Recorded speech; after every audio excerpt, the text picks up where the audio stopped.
Hello, everyone. Happy Friday. And those of you who caught our conversation the other day, this is part two. We're going to start all over again. And hopefully we'll get through the whole thing. So I would love to introduce you to my wonderful friend, Mel Pirri-Lee. And hi, everyone. Mel happens to live just down the street from me, and I actually got a treatment today from her, and it was absolutely fantastic. My ankle still feels better, and it's been hurting for a long time. So Mel does amazing work, and the modality is called myofascial release. Myofascial release, very close. Get it wrong. Myo like muscle. Myofascial release. Perfect. Okay, thank you. So Mel, it's a mouthful. It is a mouthful, and I'll probably always get it slightly wrong. Maybe it's my accent.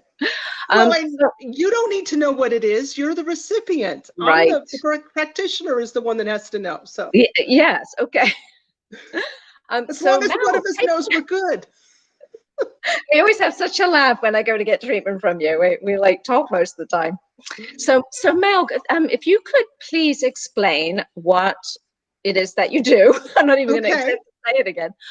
Explain what it is. Why is it important for us humans to know about this? And yeah, if you can just explain that to begin with, that'd be great. Okay, so I'll backtrack a little bit and I'll talk about fascia.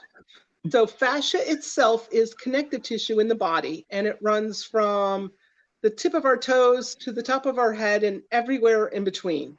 And it forms this absolutely gorgeous three-dimensional web in our bodies.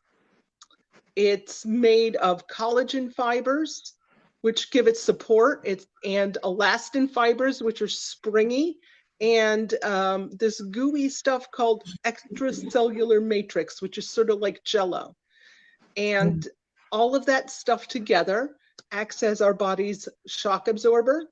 It helps our moving parts like a muscle and tendon move across a bone without snagging. It gives some of our organs, like the liver and the spleen, their shape, like the red net bag that onions come in the grocery store. It gives them their shape. And it's a great suspension network. So that's what it does when it's supposed to work, or when it's in its original state. What happens, though, is when we have a serious fall, or have to have surgery, or we're in a serious accident, or we're even things like being under prolonged stress, or being in the same position for too long. We're made to move. We're not made to sit still. So even if we've got the best posture in the world, if we're staying in the same exact position for too long, things start to seize up. And instead of that three-dimensional web, now we've got cross links forming and stuff starting to get just a little bit jammed. And instead of that web, now it looks like one of those really atrocious macrame sculptures from the 70s.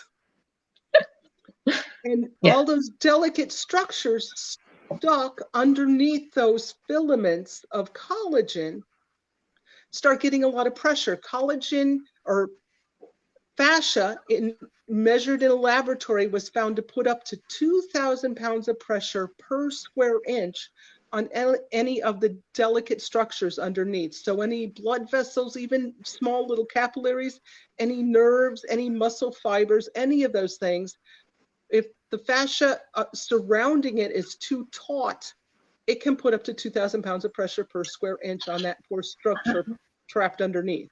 That is a lot of pressure. That's a lot of pressure, isn't it? So wow. What I do, I put my hands on the body and I sink in to where I feel a restriction.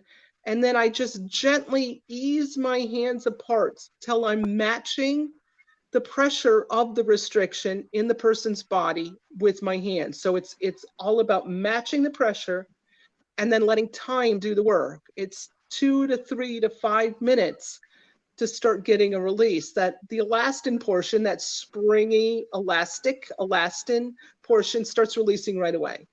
The collagenous portion starts releasing 90 to 120 seconds. And that extracellular matrix, that Jell-O, releases a chemical called interleukin 8. that initiates a healing process when you hit that 5-minute mark. Wow. So I will be sinking in and just adding enough pressure, enough resistance to what I feel going on in the body to match the body's resistance, and letting time do the work for me.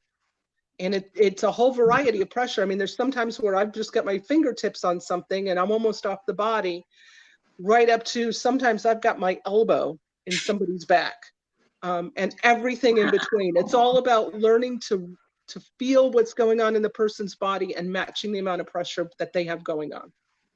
That's amazing. And I've been coming to you for several years, and I've just learned a whole ton of stuff from what you just said, all of that. I didn't realize that there was variety of pressure and why, and now I understand why sometimes you're doing that. Like today on my ankle, you just had your finger on that part, but then when you were doing my leg, it was your whole hand, both your hands. And I almost wanted to ask you, so now I know the answer to that. That's so fascinating. So why would somebody come to you? Like, I knew to come to you because I know enough about, how just that can throw everything off. And if you've got one little knot somewhere, it can start to exacerbate. What is that word? Exacerbate. Perfect. Is that the word? Yes, that is. That's a tough one for me to say. It's tough for all of us. Anything, like if you've like me, my knee was hurting a little bit, and I'm thinking, because I know what you've taught me, about the way this works, I was thinking, well, my knee might be hurting because my fascia on my thigh is taut or has a knot in it. And it doesn't matter how much I exercise or like put balms on it, whatever, it's still going to be doing that until I get that fixed. Is that a good way of looking at it, as far as how do we maintain our bodies? Which should we come to someone like you for maintenance or for preventative, treatments, maybe once a year? How does that work?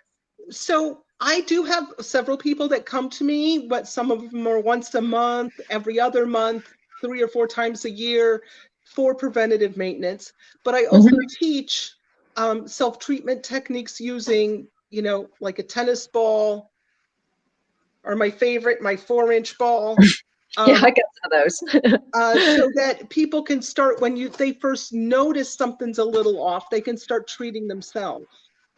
And a large part of it is just taking a look at the body. Like, I'll have you stand in front of me before we start, and I'll look at, our hips are supposed to be in a certain position, and then, our rib cage is supposed to be stacked neatly on top of our hips, and then our shoulders and our head and so on, or working down from the hips towards the floor.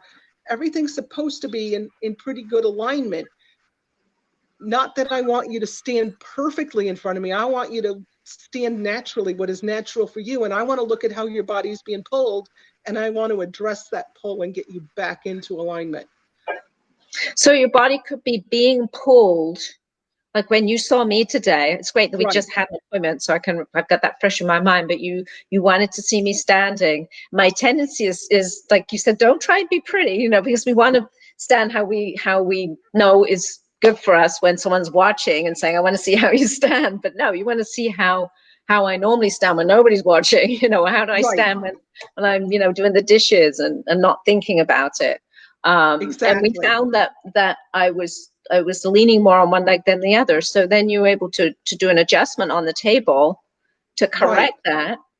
And I do feel so much better today from some of the adjustments that you did. So thank you. You do amazing work.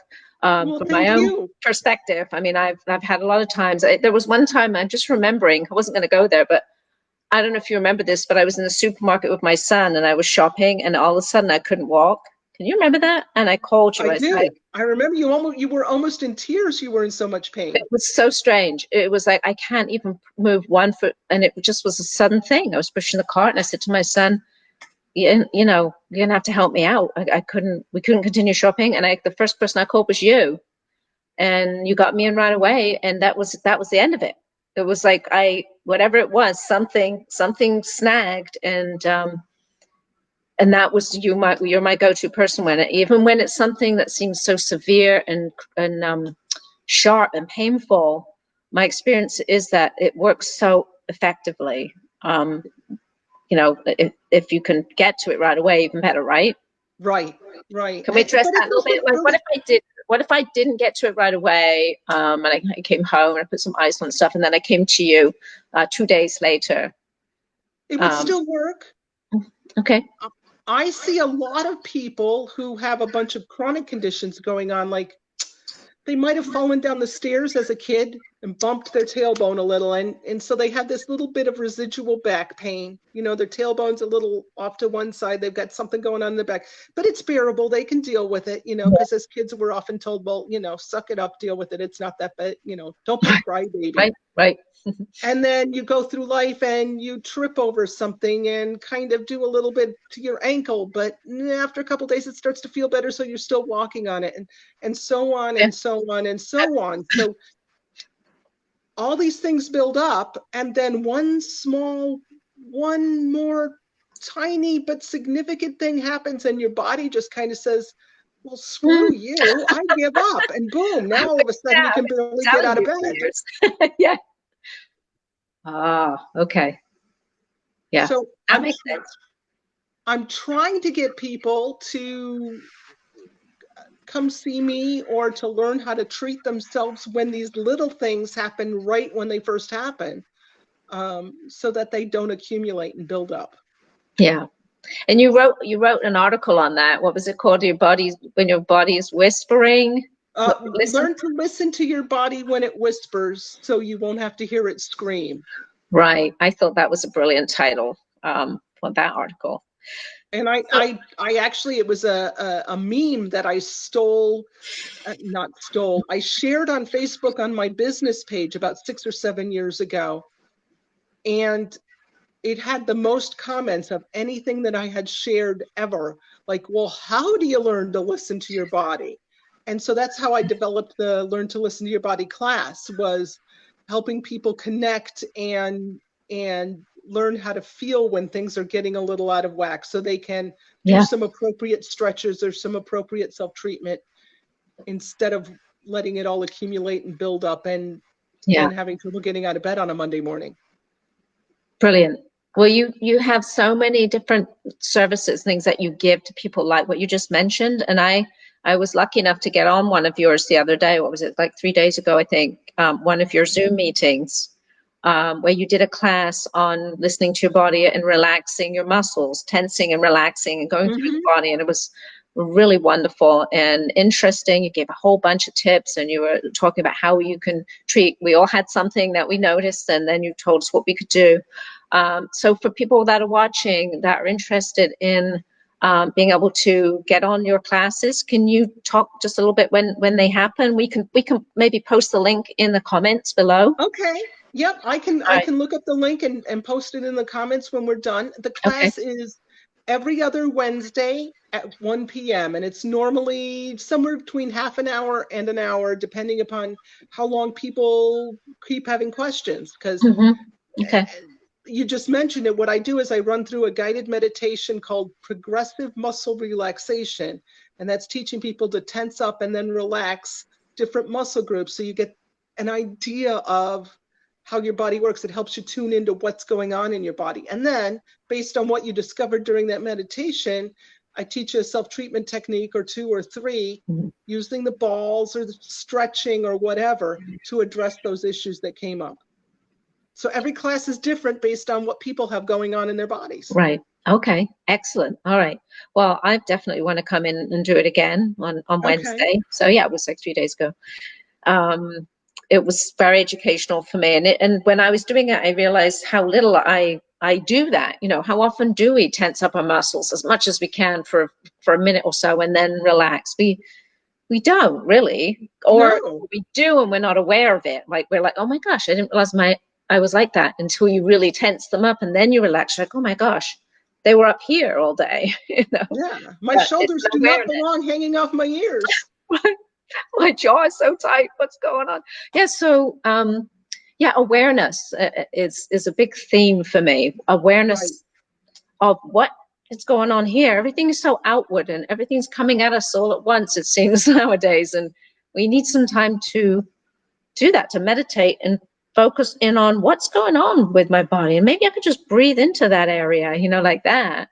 But you have to notice it first, to notice this before you can go, oh, that's not necessary.